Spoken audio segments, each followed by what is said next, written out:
August. Derleth. August. So, hey, here we are at the 16th, 17th, 18th, 19th, 20th, etc. of August. The second half of August. Here we are. We've got some Donald Wandry. We've got some August Derleth.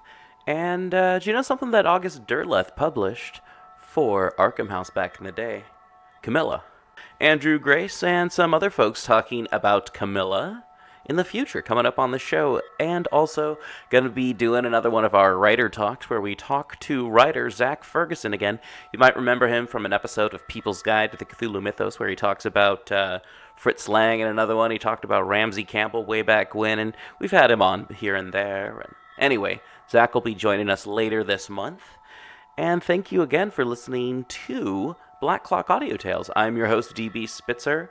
This is a daily podcast where you get to listen to a chapter of a short story or a chapter of a horror story or Gothic story or anything like that. Folklore, one day at a time. Hear a couple of stories, 20 minutes at least, something to keep you going on your commute, your flight, your travels, your daily bits and whatnot that you do to keep sane and, well, I don't know, doing dishes, or I don't know, maybe it's something you like to do when you're barbecuing like me. I like to listen to various podcasts like Ken and Robin talk about stuff in Harmontown when I'm barbecuing out in the backyard.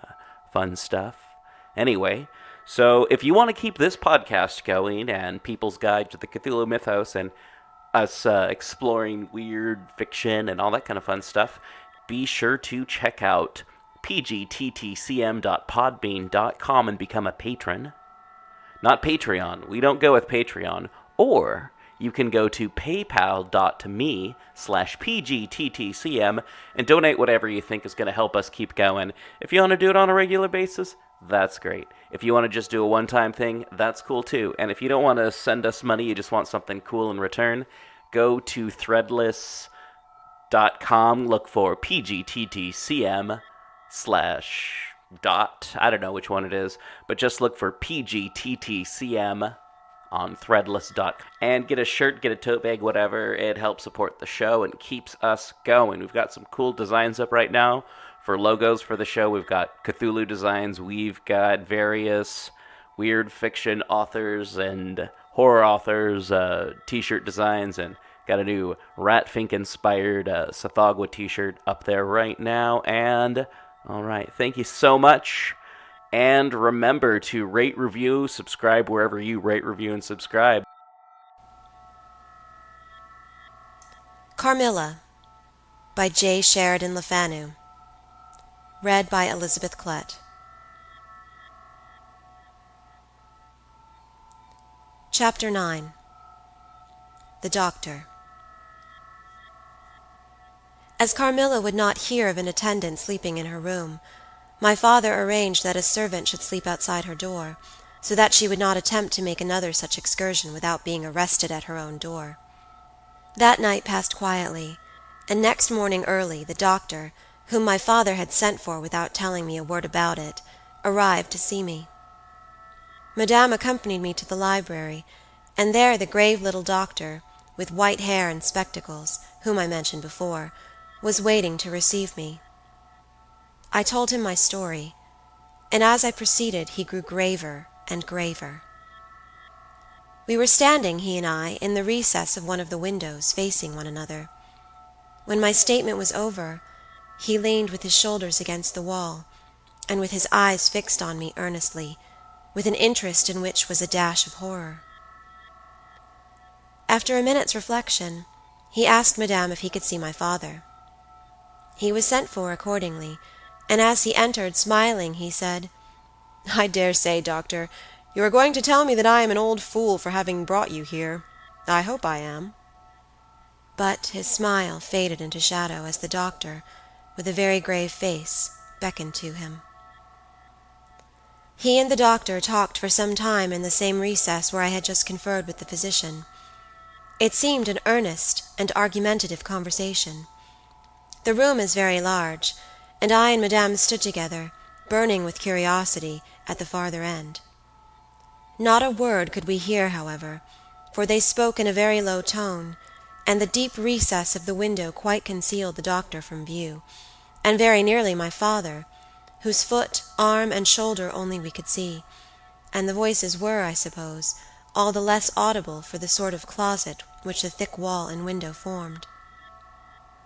After a time my father's face looked into the room. It was pale, thoughtful, and, I fancied, agitated. "Laura, dear, come here for a moment. Madame, we shan't trouble you, the doctor says, at present."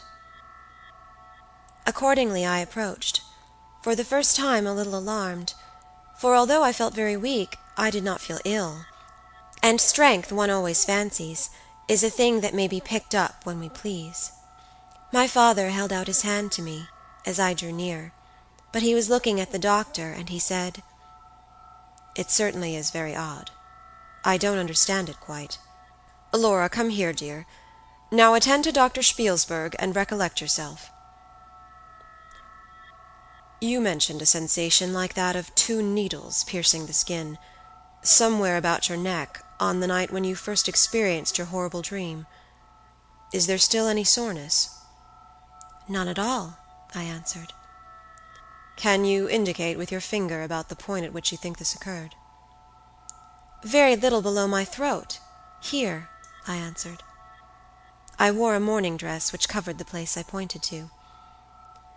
"Now you can satisfy yourself," said the doctor. "You won't mind your papa's lowering your dress a very little. It is necessary, to detect a symptom of the complaint under which you have been suffering." I acquiesced. It was only an inch or 2 below the edge of my collar. "God bless me! So it is!" exclaimed my father, growing pale. "You see it now with your own eyes," said the doctor, with a gloomy triumph. "What is it?" I exclaimed, beginning to be frightened. "Nothing, my dear young lady, but a small blue spot, about the size of the tip of your little finger, and now," he continued, turning to papa, "the question is, what is best to be done?" "Is there any danger?" I urged, in great trepidation. "I trust not, my dear," answered the doctor. "I don't see why you should not recover. I don't see why you should not immediately begin to get better. That is the point at which the sense of strangulation begins." "Yes," I answered. "And recollect as well as you can, the same point was a kind of center of that thrill which you described just now, like the current of a cold stream running against you." "It may have been. I think it was." "Ay, you see," he added, turning to my father. "Shall I say a word to Madame?" "Certainly," said my father. He called Madame to him and said, "I find my young friend here far from well. It won't be of any great consequence, I hope, but it will be necessary that some steps be taken, which I will explain by and by. But in the meantime, Madame, you will be so good as to not let Miss Laura be alone for one moment. That is the only direction I need give for the present. It is indispensable." "We may rely upon your kindness, Madame, I know," added my father. Madame satisfied him eagerly. "And you, dear Laura, I know you will observe the doctor's direction." "I shall have to ask your opinion upon another patient, whose symptoms slightly resemble those of my daughter, that have just been detailed to you, very much milder in degree, but I believe quite of the same sort. She is a young lady, our guest, but as you say you will be passing this way again this evening, you can't do better than take your supper here, and you can then see her. She does not come down till the afternoon." "I thank you," said the doctor. "I shall be with you, then, at about 7 this evening." And then they repeated their directions to me and Madame, and with this parting charge my father left us, and walked out with the doctor, and I saw them pacing together up and down between the road and the moat, on the grassy platform in front of the castle, evidently absorbed in earnest conversation. The doctor did not return. I saw him mount his horse there, take his leave, and ride away eastward through the forest. Nearly at the same time I saw the man arrive from Dranfield with the letters, and dismount and hand the bag to my father. In the meantime, Madame and I were both busy, lost in conjecture as to the reasons of the singular and earnest direction which the doctor and my father had concurred in imposing. Madame, as she afterwards told me, was afraid the doctor apprehended a sudden seizure, and that without prompt assistance I might either lose my life in a fit, or at least be seriously hurt. The interpretation did not strike me, and I fancied, perhaps luckily for my nerves, that the arrangement was prescribed simply to secure a companion who would prevent my taking too much exercise, or eating unripe fruit, or doing any of the 50 foolish things to which young people are supposed to be prone. About half an hour after my father came in, he had a letter in his hand, and said, "This letter had been delayed. It is from General Spielsdorf. He might have been here yesterday. He may not come until tomorrow, or he may be here today." He put the letter into my hand, but he did not look pleased, as he used when a guest, especially one so much loved as the General, was coming. On the contrary, he looked as if he wished him at the bottom of the Red Sea. There was plainly something on his mind which he did not choose to divulge. "Papa, darling, will you tell me this?" said I, suddenly laying my hand on his arm, and looking, I am sure, imploringly in his face.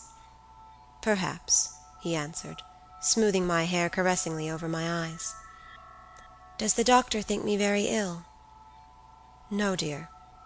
He thinks, if right steps are taken, you will be quite well again, at least on the high road to a complete recovery in a day or two," he answered, a little dryly. "I wish our good friend, the General, had chosen any other time. That is, I wish you had been perfectly well to receive him." "But do tell me, Papa," I insisted. "What does he think is the matter with me?" "Nothing. You must not plague me with questions," he answered, with more irritation than I ever remember him to have displayed before, and seeing that I looked wounded, I suppose, he kissed me and added, "You shall know all about it in a day or two. That is, all that I know. In the meantime you are not to trouble your head about it." He turned and left the room, but came back before I had done wondering and puzzling over the oddity of all this.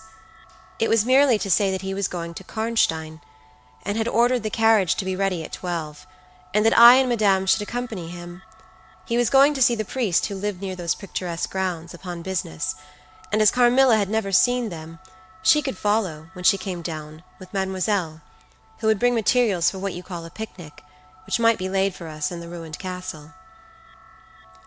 At 12 o'clock, accordingly, I was ready, and not long after, my father, Madame, and I set out upon our projected drive. Passing the drawbridge, we turned to the right, and followed the road over the steep Gothic bridge, westward, to reach the deserted village and ruined castle of Karnstein. No sylvan drive can be fancied prettier. The ground breaks into gentle hills and hollows, all clothed with beautiful wood, totally destitute of the comparative formality which artificial planting and early culture and pruning impart. The irregularities of the ground often lead the road out of its course, and cause it to wind beautifully round the sides of broken hollows and the steeper sides of the hills, among varieties of ground almost inexhaustible. Turning one of these points, we suddenly encountered our old friend, the General, riding towards us, attended by a mounted servant. His portmanteaus were following in a hired wagon, such as we term a cart.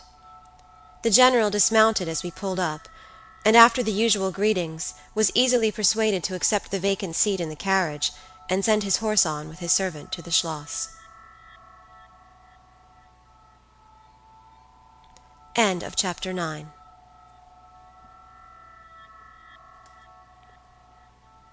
Hey everyone, thanks again for listening to Black Clock Audio Tales. And remember to rate, review, and subscribe to the show wherever you rate, review, and subscribe. Help support the show so that we don't have to have advertisements from other people, or even us even, by going to pgttcm.threadless.com and picking up a t-shirt or two, or you can always go to paypal.me/pgttcm and donating a couple of dollars, or going to pgttcm.podbean.com and joining our patron program. And alright, thank you so much, and back to the story. Carmilla. by J. Sheridan Le Fanu. Read by Elizabeth Klett. Chapter 10. Bereaved. It was about 10 months since we had last seen him, but that time had sufficed to make an alteration of years in his appearance. He had grown thinner. Something of gloom and anxiety had taken the place of that cordial serenity which used to characterize his features. His dark blue eyes, always penetrating, now gleamed with a sterner light from under his shaggy gray eyebrows. It was not such a change as grief alone usually induces, and angrier passions seemed to have had their share in bringing it about. We had not long resumed our drive when the General began to talk, with his usual soldierly directness, of the bereavement, as he termed it, which he had sustained in the death of his beloved niece and ward. And he then broke out in a tone of intense bitterness and fury, inveighing against the hellish arts to which she had fallen a victim, and expressing, with more exasperation than piety, his wonder that heaven should tolerate so monstrous an indulgence of the lusts and malignity of hell. My father, who saw at once that something very extraordinary had befallen, asked him, if not too painful to him, to detail the circumstances which he thought justified the strong terms in which he expressed himself. "I should tell you with all pleasure," said the General, "but you would not believe me." "Why should I not?" he asked. "Because," he answered testily, "you believe in nothing but what consists with your own prejudices and illusions. I remember when I was like you, but I have learned better." "Try me," said my father. "I am not such a dogmatist as you suppose. Besides which, I very well know that you generally require proof for what you believe, and am therefore very strongly predisposed to respect your conclusions." "You are right in supposing that I have not been led lightly into a belief in the marvelous, for what I have experienced is marvelous. And I have been forced by extraordinary evidence to credit that which ran counter, diametrically, to all my theories. I have been made the dupe of a preternatural conspiracy." Notwithstanding his professions of confidence in the General's penetration, I saw my father at this point glance at the General, with, as I thought, a marked suspicion of his sanity. The General did not see it, luckily.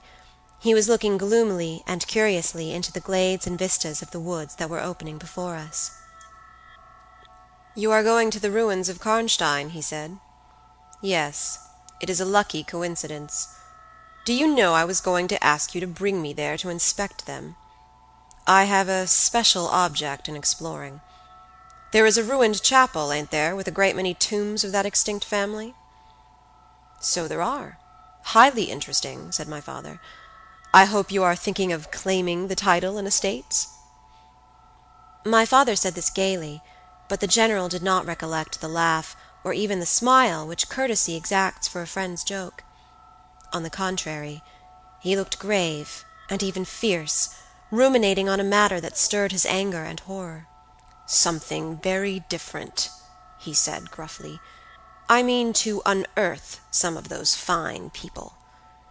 I hope, by God's blessing, to accomplish a pious sacrilege here, which will relieve our earth of certain monsters, and enable honest people to sleep in their beds without being assailed by murderers. I have strange things to tell you, my dear friend, such as I myself would have scouted as incredible a few months since." My father looked at him again, but this time not with a glance of suspicion, with an eye rather of keen intelligence and alarm. "The house of Karnstein," he said, "has been long extinct. 100 years at least. My dear wife was maternally descended from the Karnsteins. But the name and title have long ceased to exist. The castle is a ruin, the very village is deserted. It is 50 years since the smoke of a chimney was seen there, not a roof left." "Quite true. I have heard a great deal about that since I last saw you, a great deal that will astonish you. But I had better relate everything in the order in which it occurred," said the General. "You saw my dear ward, my child, I may call her." No creature could have been more beautiful, and only 3 months ago none more blooming. Yes, poor thing. When I saw her last, she certainly was quite lovely, said my father. I was grieved and shocked more than I can tell you, my dear friend. I knew what a blow it was to you. He took the General's hand, and they exchanged a kind pressure. Tears gathered in the old soldier's eyes. He did not seek to conceal them. He said, "We have been very old friends. I knew you would feel for me, childless as I am. She had become an object of very near interest to me, and repaid my care by an affection that cheered my home and made my life happy. That is all gone. The years that remain to me on earth may not be very long, but by God's mercy I hope to accomplish a service to mankind before I die, and to subserve the vengeance of heaven upon the fiends who have murdered my poor child in the spring of her hopes and beauty." "You said just now that you intended relating everything as it occurred," said my father. "Pray do. I assure you that it is not mere curiosity that prompts me." By this time we had reached the point at which the Drunstall road, by which the General had come, diverges from the road which we were traveling to Karnstein. "How far is it to the ruins?" inquired the General, looking anxiously forward. "About half a league," answered my father. "Pray, let us hear the story you were so good as to promise."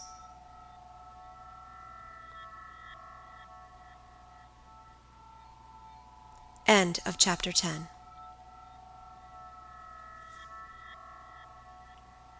Thanks again for listening, everyone. I've been your host, DB Spitzer, and music by, well, me this time around. The chimes, that's like audio that I picked up in my backyard and just incorporated, and hey, and I like it. Anyway, yes, thank you for listening. Join us tomorrow when we have more of this. So it's either another story or a chapter of Camilla or a couple chapters of Camilla, or it's someone talking about Camilla. Maybe it's writer Zach Ferguson. Who knows? All right, this is August Derleth August. And thank you so much. This is People's Guide to the Cthulhu Mythos. I mean, Black Clock Audio Tales. People's Guide to the Cthulhu Mythos is our Cthulhu-themed show that happens the last Tuesday of the month. And all right, thank you so much. And thank you for listening. Tell your friends about it and help us grow as a show. All right. Thank you so much. Have a good day.